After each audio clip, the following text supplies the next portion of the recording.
ঝালকাঠির রাজাপুরের সাতুতিয়া ইউনিয়ন ছাত্রদল সভাপতি সজীবের উপরে মাদক ব্যবসায়ীদের হামলার অভিযোগ পাওয়া গেছে।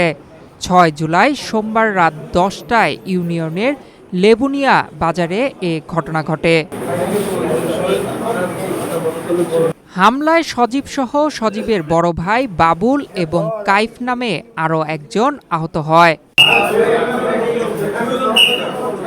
আহত এবং এলাকাবাসী সূত্রে জানা যায়, অভিযুক্ত লেবুবুনিয়া বাজার সংলগ্ন মৃত নান্না আকনের ছেলে সোহেল আকন, শামীম আকন। করোনা বা যে কোনো ভাইরাসের এগেইনস্টে ফাইট মানি ব্যাকট্রলের লেফট রাইট। শুক্তাগড় ইউনিয়নের কাঠিপাড়া গ্রামের মৃত আলতাফের ছেলে আফজাল এবং তার দুই ভাই ফয়সাল ও সোলাইমানের নেতৃত্বে লেবুনিয়া এলাকায় মাদক ব্যবসা চালিয়ে আসছে।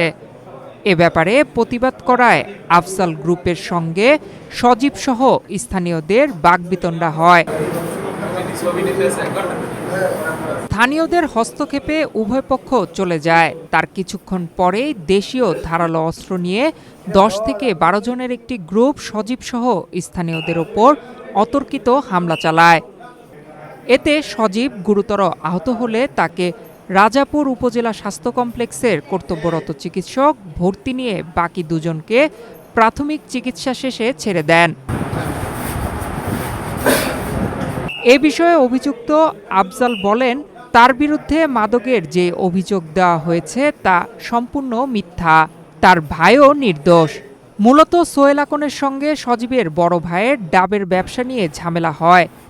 রাজাপুর থানার ওসি বলেন, বিষয়টি তারা মৌখিকভাবে শুনেছেন। লিখিত অভিযোগ পেলে তদন্ত সাপেক্ষে তারা আইনানুগ ব্যবস্থা গ্রহণ করবেন।